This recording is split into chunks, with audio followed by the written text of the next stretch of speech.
Hello and welcome to the Golden Wheel Tavern. It's so good to see you all again. The new faces, the old faces. Yes, all the faces in between, even the faces in the corner of my vision. I've done that bit before, but they're back, baby. Speaking of being back, the bartender's back. They've been here every episode, but they're back. I came back! Also, they have slain an ooze and is now using their corpse as a comfy seat. Sure. What creature do you think would make the best beanbag? Honestly, I would think it would be a creature with really soft fur. Right, okay.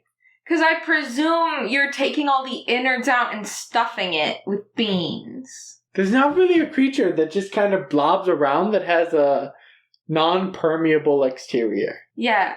So I would presume, I don't know, maybe bugbears, are they soft and fuzzy? I mean, yeah, but they're also sapient creatures. Yeah, but you can still skin a corpse. I'd go with an owlbear. I think an owlbear would give you enough, and then you could use, like, the feathers and whatnot inside. I don't think it would have enough feathers for the inside. Okay. And I don't think I would prefer a leather beanbag. A leather bean. That's a good point. You'd want something with, like, that's, like, fuzzy, but not, like, hairy is the issue. You'd want something short hair. Now, on to the bartender's brew. We don't have a brew. We have a bottle of water that the Tavernkeep tried to chug the whole thing at, but then stopped when I looked at him. I chug water bottles. If I'm thirsty and there's a bottle of water, basically it doesn't matter the size of the bottle. As long as it's not a 2-gallon jug, I'm probably drinking the entire thing in one go. Pretty much. Yeah. So, today's... Drink water! Drink water! Drink your water! Hey, you listening right now, you probably haven't drank enough water today. Drink some water. Take your 700 milliliter bottle and chug all but the last, like, fourth of it, I'll say, is what you left. And only stop if somebody looks at you. If nobody looks at you while you're doing it, you have to chug the entire bottle. Yeah. And then still have a little bit cotton mouth and still want to take the rest of the bottle and drink it. No, get your own water. But that's so I have my own cotton mouth. I'd have to go all the way to the well. Oh, well. Yeah. Oh, well. So we don't have a brew for today. Mm-mm. Maybe expect one next week. It's almost 11 o'clock at night in the evening, PM. Afternoon. 2200. Actually, 2300. Sorry. Sure. You literally work at a place that uses military time. I leave before we have to deal with it. No, you don't. Yes, I do. Do you never have to document anything after your second break? No. Never. I'm always out of the lab. Oh, okay. Or we're not documenting time after that. The only thing we rarely document time, right? So, like, during an innoc, we'll document when we started innocking and then when we end. But we never do that after, like, we're 11. Whatever. And then harvest, we'll document what time we started the candle, what time we finished the candle, which we usually finish the candle by like 7:30 in the morning at the latest. Mm-hmm. And then the harvest starts not long after that. And God forbid we're still harvesting after 12. Yeah. We will all kill ourselves. Yeah. Keep yapping. Okay. We will all kill ourselves if we're still harvesting after 12. Because that means we're gonna be there till like 4 p.m. Depending on the product. It depends on the product. But more likely than not, we'll be there forever and going to... So we never have to again. Okay. Anyways. Our Tales from the Tavern's Table, cursed speech. One of our players ended up cursed in our Sunday group. Cursed! They were cursed. Good reason. For not good reason. For good reason. They went to go grab the MacGuffin of the mystery. They read it. They read the cursed book, so they got cursed. It was sitting there open. Shouldn't have read it. Shouldn't have looked at it. Yeah, pretty much. I wasn't supposed to look at a book that I didn't know I wasn't supposed to look at. It was a book holding powerful secrets. Don't look at it. How was I supposed to know it's cursed without looking at it? Do more research next time. I literally couldn't. I tried. You could have found the cult before going after the book. We tried. You didn't. You really did not try to find the cult before going after the book. Yeah, we did. That's why we had the name of the one dude, and we asked if he was in the kitchen. Don't you remember?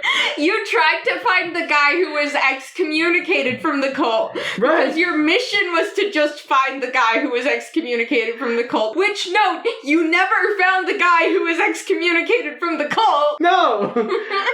And you made no other attempts to find anyone in the cult before just going after the book. No, because you had obviously, as the DM, communicated that this guy was the guy we needed to be focused on. I communicated he was a problem. Yeah, the problem! Well, it would have been a different problem if you hadn't gone after him. This isn't our episode about railroading and keeping the party on track, okay? This is a different episode. I'm just saying, if you hadn't have gone after him, his wife would have gotten it, and then his life would have been miserable, so... That's in the mystery countdown. But you guys stopped it before Lydia would get the cursed speech, and he would lose the cursed speech, because the cursed speech would deem her more worthy of the cursed speech than him.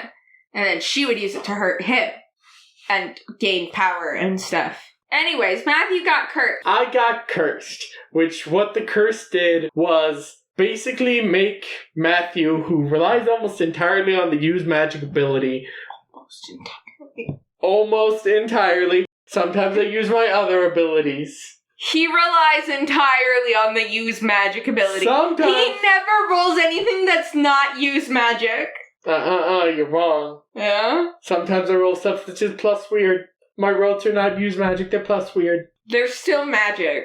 Sometimes I use my portent dice. Love that you call them portent dice. Yeah. So that's not what they're called. No, it's called read the bones. Yeah. Yeah. Sometimes. And that's not even using portent dice in the way that the people who listen to this podcast would understand what portent dice are. Yeah, it's an entirely different thing. Yeah, you just roll dice and then you can ask some more questions. Yeah. Sometimes I use my weird thing suppression ability. Which is also magic. Right, but it's not use magic. It's not the use magic move. Point to take away is the only thing Matthew rolls is plus weird. I use plus weird because it's my highest stat at a +3, which is very good in Monster of the Week. And whenever I use magic, I take +1 forward, meaning my next roll is plus an additional +1, which would give me +4 on use magic, which is just like bonkers good in Monster of the Week. Basically, with the +3, +4, one, you're rolling 2d6. Right? So the only way for you to fail on a magic roll is if you don't have the +1 forward, roll a 3 total. Yeah. And if you do, you would have to roll snake eyes. Yeah. So Matthew was really good at use magic, and what the curse did was make me, technically if I have the +1, it would be impossible for me to fail at use magic. Yeah. But there were downsides. Essentially, it would give the keeper... Right? That's yes. The keeper holds, which are essentially they can spend them to do moves against my character. Yes. But then I had a certain amount of holds that I could spend to keep the keeper from doing those things. Yeah. Sort of. But it incentivized me to use other abilities. Kind of. So the way the keeper holds worked were if there was a thing and you weren't going to use magic for it, I could force you to instead use magic. Yeah. And then you could spend your holds to instead make sure nothing bad happened. Yeah. With the after effects. Yeah. The important thing now is that you were cured of your curse. Yes. However, for the next week, you cannot use magic. Yes. Of any kind. So my character, his most reliant, the ability he relies on the most has been taken from him. And I was like, okay, so we're gonna go back to base and rest for a week. And the keeper said, nope. I said, fuck no. Your party doesn't even rest for a day. You're sent back out immediately. You're sent back out immediately. Matthew, good luck. Matthew, good luck. Goodbye. Use something other than use magic. Yeah, so now I'm forced to use something other than my best ability, which incentivizes me to use something other than my best stat, which is an interesting way to change things up and help me progress Monster of the Week is a fail-forward system, so anytime you fail a roll, you mark experience. However, if my player is only using the stat that he's least likely to fail at, he's not going to be marking experience very often. Yeah, so I would progress slower than the rest of the party, but also I'd be less likely to fail things. It's sort of a trade-off. Listen to our Failing Forward episode for more details on that. We probably talk about it for a while, or at least touch on it, because it's an example of failing forward. Yeah. Anyways, the point of the story is I've forced him to now start failing. Yes, which definitely shakes things up for how I go about things in regards to, solving the mystery, quotation marks. I did air quotes, but this is a audio format, so air quotes don't work. It'll be interesting to see how this moves forward, because you got 7 days.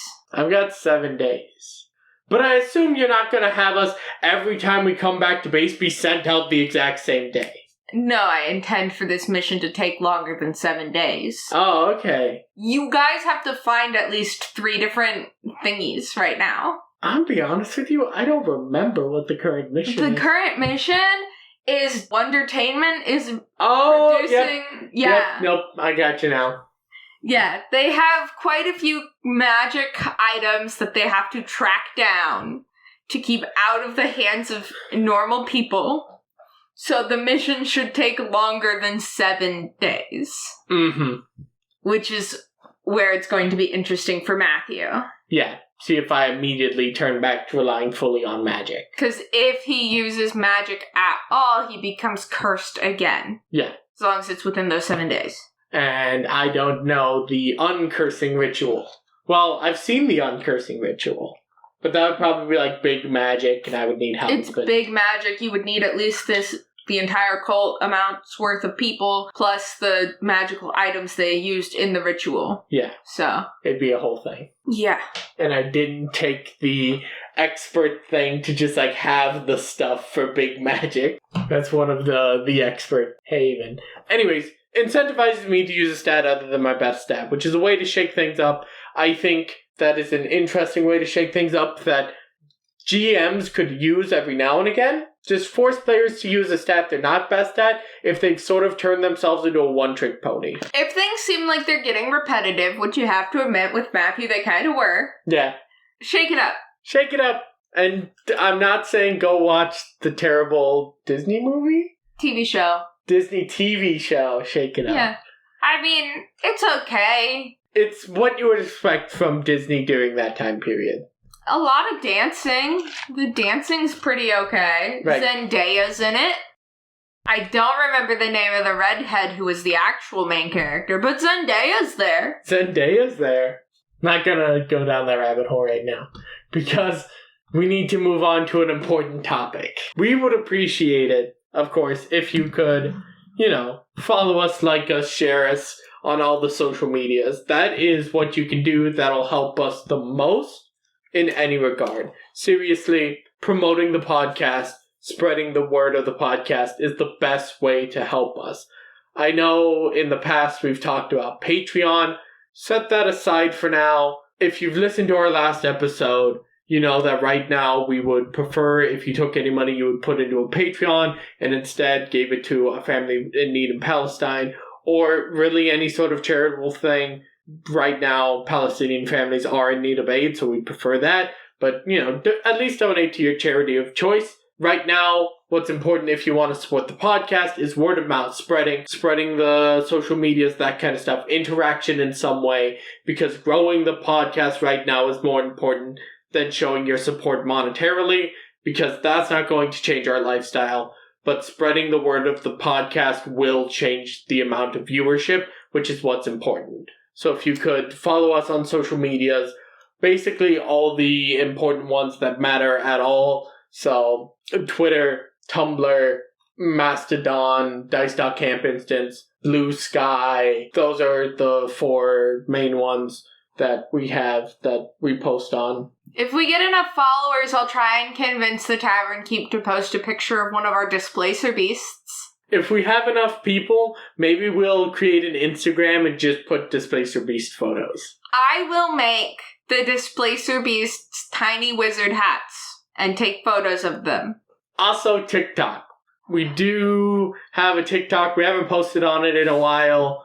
TikTok's going through a whole moment right now in regards to legislation. But who knows? Follow us. We might post content on there. So go to all the social medias, follow all of them, like them, share them, whatnot. That's what's important to the podcast, and we appreciate that more than anything else you can do. If you want to support us monetarily, don't go... Sorry, let me rephrase that. If you want to support us monetarily, don't support us monetarily. Instead, go to a charitable foundation of some sort and donate, such as Project Olive Branch. Mm-hmm. We appreciate it. We appreciate every one of you. I didn't want no D&D is better than bad D&D Bad D&D's the best. You're okay. You're okay, Displacer Beast. If you wanted to support us monetarily, don't go donate to a charity. I mean, yeah. Because we're not a charity. We're not a charity.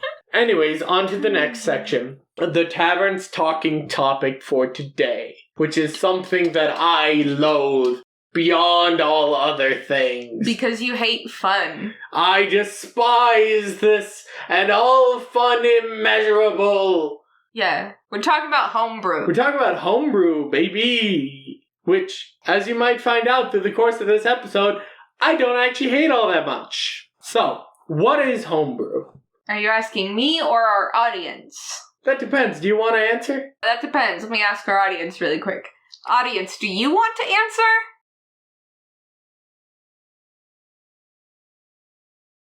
You need to respond. Anyways, homebrew is anything that's not from an official source. So, just anything that's not in, like... If it's not published by Wizards of the Coast for Dungeons & Dragons 5th edition, it's homebrew. Well, let me put a bit of a clarification on there. If it's not published in a Wizards of the Coast book for Dungeons & Dragons 5th edition, it's homebrew in regards to Dungeons & Dragons 5th edition. If Black Hat Media puts out a book for Monster of the Week that is not D&D 5th edition homebrew, that is a different system. No, it's D&D 5th edition homebrew. Okay, sounds good. Monster of the Week Apocrypha? That's my favorite 5e homebrew. That's my favorite 5e homebrew. So it's anything that's not from the official source for that TTRPG. So like Monster of the Week has Black Hat Productions, Wizards of the Coast has... has Hasbro. Dungeons and Dragons has WotC. Pathfinder has Paizo. So, like, if you get something from Kobold Press for 5th edition, that's homebrew. That's a sort of homebrew. We'll get into types of homebrew. Third-party publishing is kind of its own thing. Really, the main thing we'll be talking about today is homebrew, which is... You're sitting around with your friends, and the DM says you get the cool bow of turret mode. That is a homebrew item, because your DM brewed it up at home, rather than it being from an official source. So, why would you use homebrew rather than something from an official source? Well, sometimes what you want isn't available. Magic items or certain abilities are commonly homebrewed. Like, in my upcoming campaign, there are going to be homebrew MacGuffin items because there aren't the items I need in the game. They're kind of hinted at in, like, what I'm basing them off of is hinted at, but we don't get stats for those. So, I have to homebrew those magic items. Versus, you know... If the DM decides you've been blessed by the god of walking long distances, they might decide to give your character a homebrew ability where once per short rest, they can dash just like as a free action.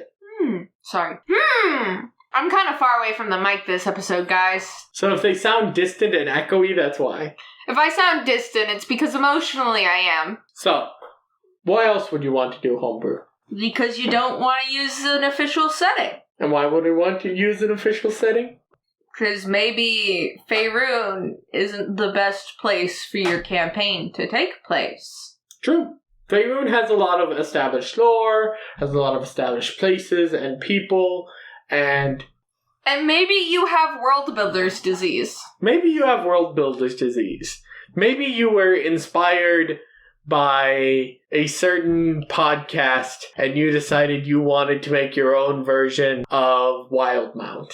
So, you'd use Homebrew if you want to make your own world, because settings in D&D are inherently limited, and your story might require something else. If you want the world to be blown up at the end of your story, you can't really put it in Faerun, because Faerun is not blown up. Toril, as far as the lore goes, not exploded. D&D itself makes a lot of assumptions about its setting, and if you don't want those assumptions to exist in your world, you're going to have to make your own world, right? Like, one of the assumptions D&D makes is that magic is available to anyone who studies. Magic is available to anyone who studies, but it's also still rare because the amount of time and energy it takes to become proficient in using magic is still more than the common person has available to them. Yeah. So if you wanted that to not be how your magic system works necessarily, you're gonna be homebrewing some shit. And sometimes your story fits better in a different world. I'm sure there's established worlds for a lot of TTRPGs that players just go, no, I'd prefer something different. Like, there's the Codex of Worlds for Monster of the Week, but instead you have your own kind of world that might borrow elements from the different worlds that show up in the Codex of Worlds, but you have your own world. Yeah, Codex of Worlds was actually kind of interesting because people were saying, hey, we love Monster of the Week, but we want to be able to play it in these other kinds of settings, right? And so then they were like, okay, here's officially 4 or 5 more settings. That doesn't cover every setting, though. They didn't cover Monster of the Week in space. So if I want Monster of the Week in space, I'm making some shit up. Yeah, sometimes you gotta make shit up to make the setting you want, and that's fine. That's a great way to use Homebrew. In fact, theming is one of the most important reasons to use Homebrew, because monsters have certain lores and problems slotting into certain scenarios, even if their abilities are perfect. Yeah. Right? If I want, a mind mage who can mind blast someone and then, rip open their skull and devour their brain, but I don't want them to be a weird tentacle monster, that's not really available to me. No, it's not. Me when I blow my nose.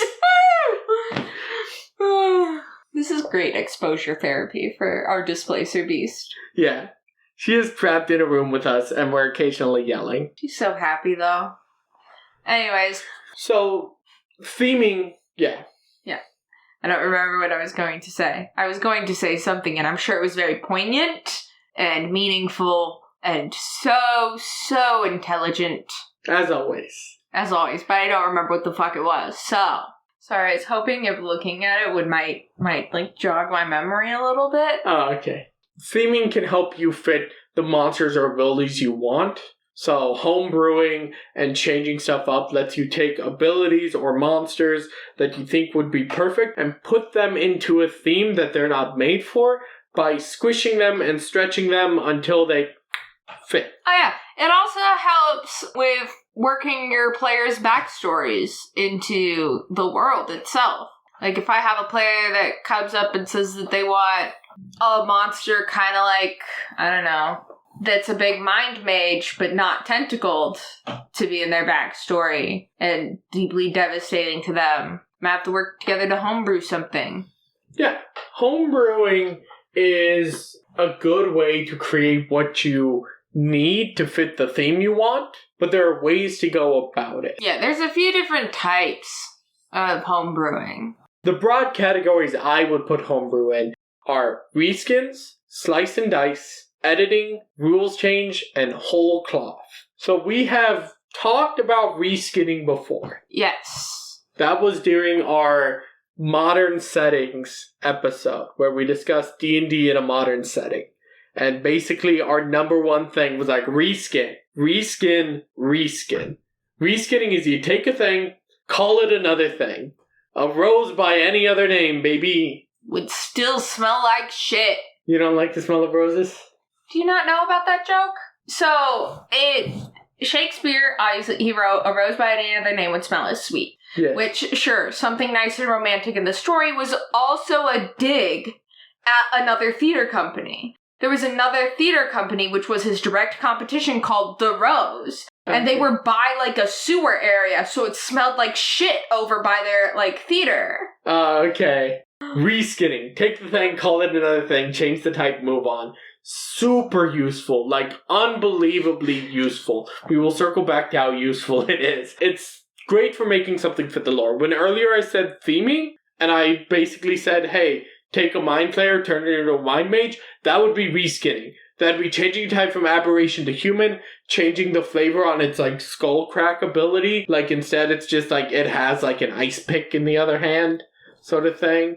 Except ice pick lobotomies don't actually involve ice picks at all. It's just because the tool is kind of shaped like one. Anyways, or like a flame blade dealing poison damage. That's fine, especially, you know, if you're saying it comes from the Temple of the Poison Lord. Reskinning is super powerful and can just carry an entire theme on its shoulders. Just take everything and change it to fit. It's just that easy. You don't have to worry that much about it. The next type I want to talk about is Slice and Dice, also known as Monster Mash. Take a thing, take another thing, slap their abilities together. Yeah, like if you're like, man, this troll is pretty neat, but I wish it had tentacles and could mind crack. Yeah, you just take that ability, staple it onto the creature, maybe take an ability off the creature to kind of balance it. These are kind of in order of least to most likely to cause you issues if done wrong. So the issue with Slice and Dice is you can't just staple more and more abilities onto something, because then either you get ability bloat or you get something absolutely busted. So you do have to be careful. Try to, like, if you're adding an ability, taking away an ability, right? Try to balance it out a little bit. Yeah. I mean, even if you're trying to, like, up the challenge rating of the monster, I wouldn't just staple abilities on. I would also do things like, you know, increase stats, increase HP, stuff like that. And that falls more into the next category, which I want to call, which is just editing. Take a thing, add more things, change some things. Sometimes something just isn't right. The monster's too weak. It doesn't have the exact ability you want. It doesn't do what you need it to. It's kind of like reskinning, but taken further. Change an ability, add some dice, subtract some dice, add some hit points, that kind of stuff. There's templates for, like, reduced threat monsters from Tales from the Yawning Portal. The final adventure, they have reduced threat monsters, which lower the CR, so you can take that if you want to lower the CR. Look at those changes and do the inverse to raise the CR. You know, you can do stuff, you can edit a monster somewhat and be fine, but once again, this is slightly more of a risk of you change something and it turns out that, like, the way you edited it makes it so the monster hits way harder and just, like, demolishes your party. So be careful with that one. Rules change is something that a lot of groups do just fine, but you have to be careful with it. And that's just editing or changing rules. Yeah. That is homebrew rules. We'll probably do another episode someday on specifically homebrew rules or common rules changes. But in Dungeons and Dragons. Like, for example, the Nat 20 on a skill check thing isn't an actual rule in Dungeons and Dragons. Lots of people treat a Nat 20 on a skill check as a critical success, but that's not how its rules is written. Yep. The most the book says that on a Nat 20, if it succeeds, the DM should give the player something a little bit extra, but it is not you roll a Nat 20, you auto-succeed. Yeah. So, rules changes, those, as long as they're minor, are fine, but you do have to be careful about adding new rules, because if you have someone who pays attention to the rules, if you add a new rule, they might be like, oh, how does this rule work with this rule? The way you've said this rule works, if I combine it with these 3 rules, I can shatter reality into 27 pieces, and then eat all those pieces and gain the power of a god. And at which point you just say, no. Yeah. If you're the GM, you have to just say no to those sorts of things. That is, there's a certain amount of you and your players have to agree that, hey, I'm adding this rule, but I'm not a game designer, so you have to accept that the rule might be a little bit unclear, and the players have to accept that they can't take advantage of that. And, of course, before adding new rules, check the back of your Dungeon Master's Guide at the optional rules to make sure that the rule you want to add hasn't already been made. Or, check the Dungeon Master's Guide, the Player's Handbook, Xanathar's and Tasha's. Just look through them at all. Because there are rules that aren't even optional rules that I've seen people homebrew their solutions for, saying there's no rule for it, and then it's like, no, it's on this page of Xanathar's. So, read through your books, and then if you want to rules change or edit changes, go right ahead. Just be careful. That does have the ability of just snapping your game in half. And the last one is whole cloth, which is just making a thing, which is the most dangerous. It's the easiest to break your game. It's the easiest to fuck up your game because if you're given all the tools, you might create something that's more powerful than you realize, or you create something that's just as powerful as you realize, but you didn't take into consideration how actually, low level your party was, and you give them this cool thing and they obliterate every monster. So, use official tools and ideas as an outline. Look at third-party sources, learn why things are designed how they are. This is where we're kind of circling back to third-party sources. They're least likely to break your campaign because they're people who have homebrewed stuff professionally. So they know whole cloth homebrew well. And if you're just jumping in, you might fall into the trap of big number mean cool. Yeah. You can find a lot of free third-party stuff. A lot of people will post their homebrew stuff online, so you can find pretty good templates. Remember, you're probably not going to get it perfect. They're probably not going to get it perfect. Brennan Lee Mulligan didn't even get it perfect.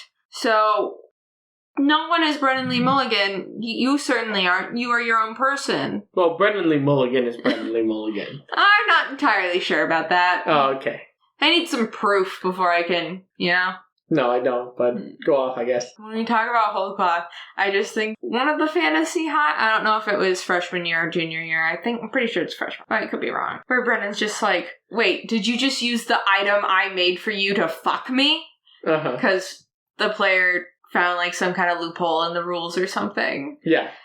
It's happened to him twice. With an item he's homebrewed and then a spell he's homebrewed. Yeah. You have to be careful homebrewing whole cloth because even the official stuff sometimes has weird loopholes and weird issues that later get patched out in sage advice if they bother to.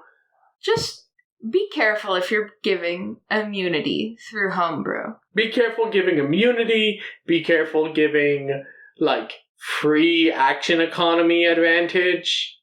Be careful with whole cloth. You can do it just fine. Just, look at third-party sources, look at official tools and ideas for an outline, and learn why things are designed how they are. Read the DMG section on homebrewing things.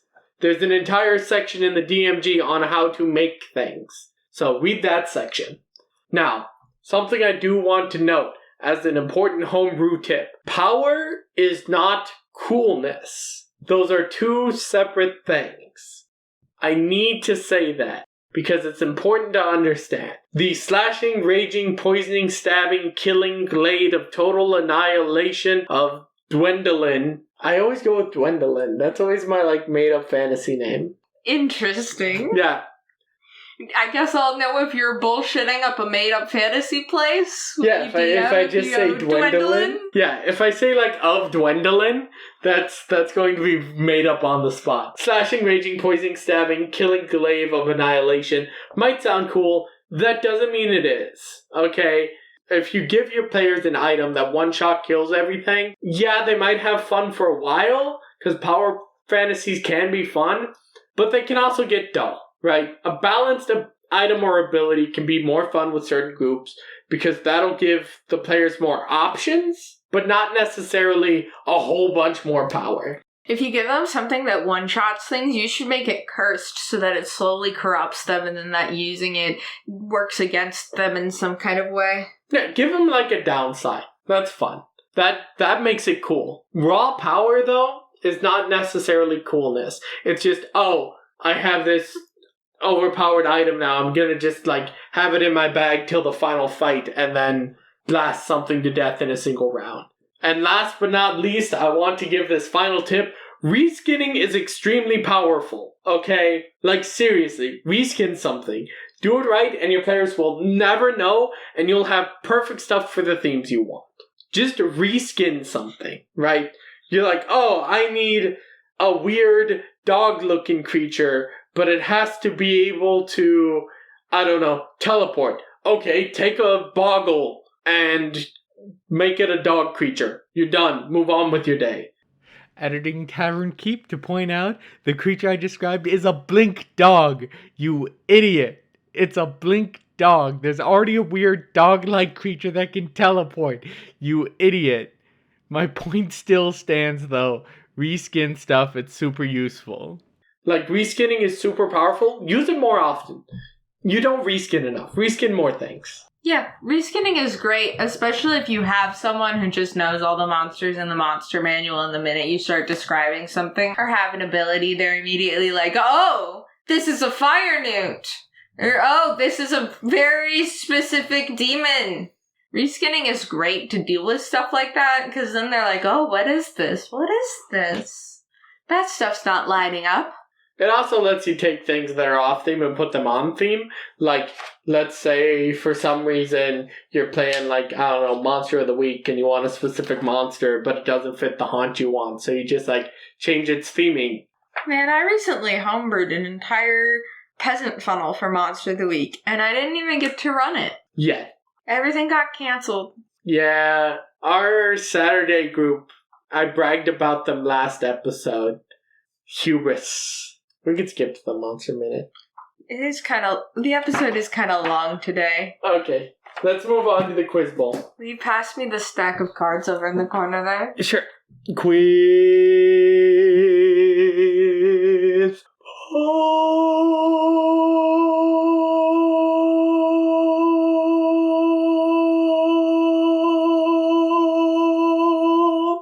Okay.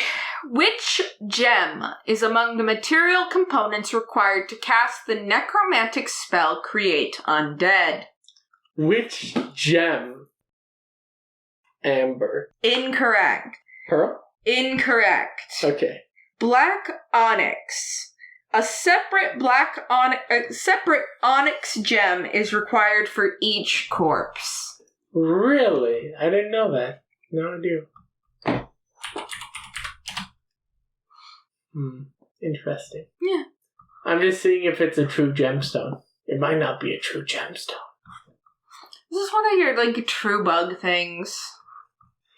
No, it's just pretty simple that a true gemstone would be just like something that grows in a crystalline form. Onyx is an ancient gemstone. Right, but...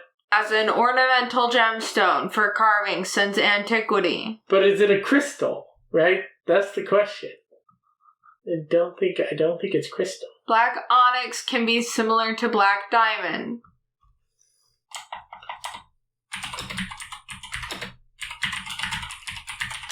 I'm getting too many weird. You put onyx and crystal in the same search line, you're gonna just get stuff from weird crystal girly websites. Anyways. What distinctive physical feature is possessed by the kobolds known as Urds? Gray skin. Incorrect. Damn. Fur. Incorrect. Damn. Wings. A few kobolds are born with leathery wings and can fly. Winged kobolds are also known as Urds. Okay. In Faerun, what color and type of weapon was preferred by the wizard Kelben Aronson and lent him his nickname? What color and type of weapon? Correct. A green staff. Close, but incorrect. Damn. Black staff. Black staff. Kelben's nickname, Blackstaff, later became the title for the Archmage of Waterdeep. Fascinating. Do you want something that you may be able to guess correctly? Nope, let's go 0 for 4. Okay. We'll save the other two for the... Yeah. Okay.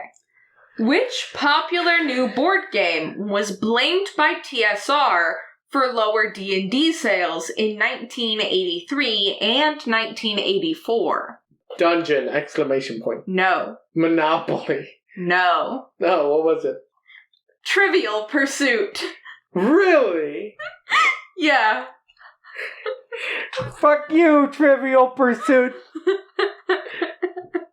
I just thought that was funny since these are Trivial Pursuit cards. Yeah.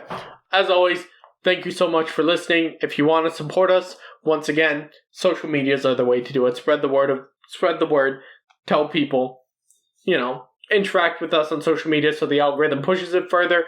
Everything's algorithm nowadays. So except Tumblr. Tumblr's not algorithm, just reblog. Yeah, just reblog on Tumblr. But, spread the word. That's what's important to us right now. Go follow us on all the social medias. Links are in the description. We appreciate it.